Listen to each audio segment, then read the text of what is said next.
Ikwento ng ilang kapartido ni dating Pangulo at ngayong Congresswoman Gloria Arroyo ang kanyang kasalukuyang kondisyon. Yan po ay matapos siya magpa-check up sa Makati Medical Center kahapon at natuklasang may umano'y life-threatening condition. May ulat on the spot si Sandra Aguinaldo. Sandra?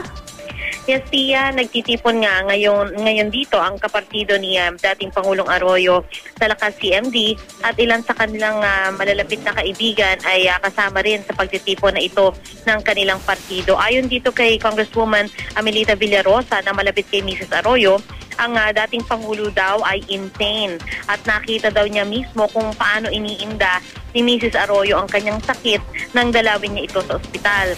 Nang tanungin ng media kung sa tingin niya ay dapat magpagamot sa ibang bansa ang dating Pangulo, sabi ni Villarosa ayaw niyang pangunahan ang mga doktor pero siya raw ay noong nagkasakit ay sa abroad din nagpagamot para makuha ang nararapat na treatment sa kanyang karamdaman.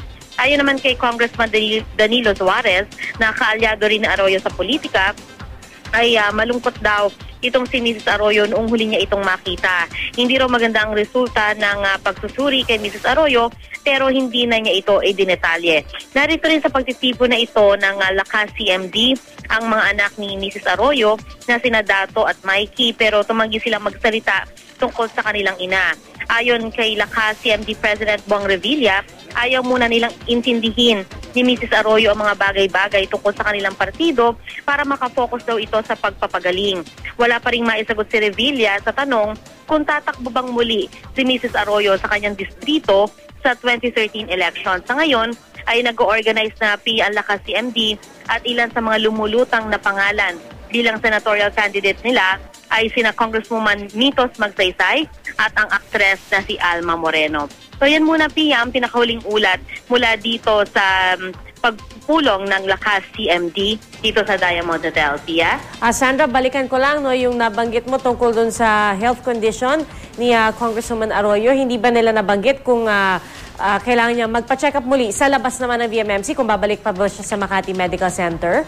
Oo, sang ngayon, Pia, medyo talagang matipid, no? Yung mga pahayag ng mga malalapit kay Mrs. Arroyo. Yun nga lang, ilang impormasyon na naibigay ko sa iyo kanina, talagang kailangan pa namin pigain para talagang makapagsalita sila tungkol dun sa mga ilang detalye kaugnay nga dito sa kalusugan ni Mrs. Arroyo. Pia? At Sandra, kung si Mrs. Arroyo, Congressman Arroyo, wala pang sinasabi sa kanyang plano sa 2013, meron ba siyang, meron ba nabanggit yung mga kaanak, kung sila ba ay tatakbo muli, si Dato, si Mikey? Yes, Pia, sa ngayon, nung lapitan namin, sina Mikey at si Dato, talagang wala silang isinagot sa lahat ng itinanong namin sa kanila at sila'y umiwas sa media, Pia, at sabi nila, ang sumenyas lamang nga si Dato sa amin na ayaw niya munang magsalita at hindi siya nag-entertain ng anumang sagot, Pia. Maraming salamat, Sandra Aguinaldo.